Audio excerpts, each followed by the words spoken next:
mga care home po. Kailangan yung mga caregivers natin po, bayaran sila ng husto dahil sila...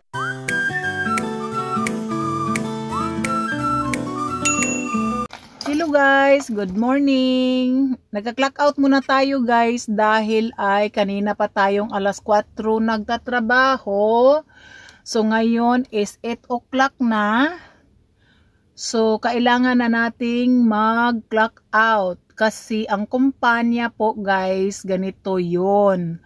By the time na nagka-clock in ka, after 4 hours or 4.5 hours, kailangan kang mag-lunch break ng 30 minutes. California law talaga yan guys. Kasi po, kung hindi kayo magla-lunch po, hindi kayo magka-clock out, babayaran kayo ng company. It means na is meal penalty po ang kumpanya. Maraming mga kumpanya po na mag-aari na hindi sila magbabayad, hindi nila gusto yung tayong mga trabahador ay magmi-meal penalty tayo dahil sa maglo-loss income. Loss income yan nila guys. Loss revenue yan nila. So kailangan tayo, mag-ano tayo po. So sunod tayo po sa mga kanilang mga patakaran po na kailangan magka-clock out tayo ng lunch break. Very important. Kahit hindi ka magla-lunch guys, mamaya ka na mag-lunch, kailangan kang magla-lunch break ng half hour. Yeah. Kailangan tayong mag-ano guys, anong pangalan nito? Kailangan nating yun bang susunod tayo sa mga law nila ba dahil 'di ba nagtatrabaho tayo. Kaya magka-clock out tayo ng lunch break. Kaya wag din yung sabihin na nag-video-video ako dito, nakain ako, hindi pwede yun. Kailangan kang mag-lunch break at saka naman yung 30 minutes break yun. Matagal yun, 'di ba? Magkapi-kapi ka lang. Matagalin yung 30 minutes, Yeah. Kasi, sabihin natin, no, sa ibang kumpanya, kasi nung bago pa ako dito, guys, ganito yun.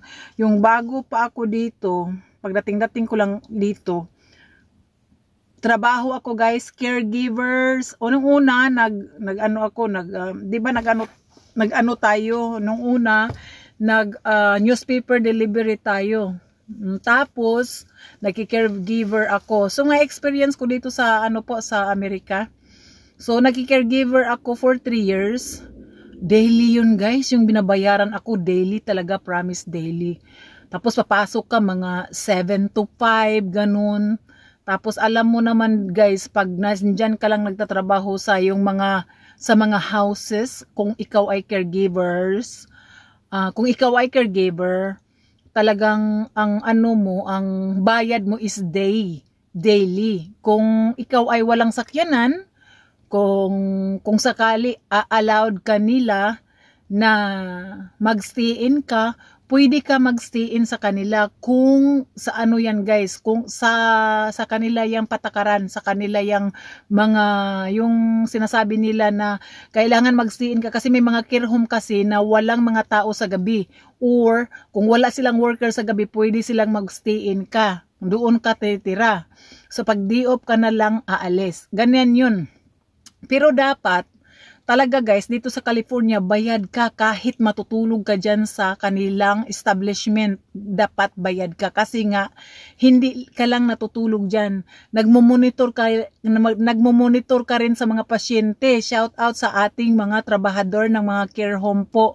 Kailangan yung mga caregivers natin po, bayaran sila ng husto dahil sila ay hindi sila makatuloy-tuloy ang pagtulog nila po. Ang pagtulog nila ay cut off ang tulog nila kasi tinitingnan nila yung mga pasyente. Kaya tayong mga may-ari ng mga care home po, mga board and care home, kailangan bantayan din natin mga caregivers. Be aware din tayo na sila ay pagod din. Diba? Pagod din sila at kailangan nila ng hustong tulog. Tsaka yung mga grumpy na mga pasyente, of course, kailangan alagaan pa na nila. Magiging walang patient ang isang tao po kung walang eksaktong pahinga. Kaya guys, bantayan ninyo yan. Yung mga caregivers natin sa Amerika po, dahil doon sa Pilipinas po, iwan ko lang hindi ko lang talaga na-experience dyan sa Pilipinas. Pero iba ang Pilipinas, parang ano yun sa kanila eh, parang monthly or weekly, ganon. Pero dito guys, daily talaga guys, daily, hourly. Ang bayad dito po is hourly. Kaya tayo po, susunod naman tayo po. Sana naman ay yung mga ina-apply natin na mga laws dito sa California or dito sa United States naman po, yung may mga ari po ng mga board and care home, ang mga caregivers natin po ay sakto sa bayad lang. Yan lang po. Thank you guys for watching for my videos for today's vlog. And I will see you guys next time.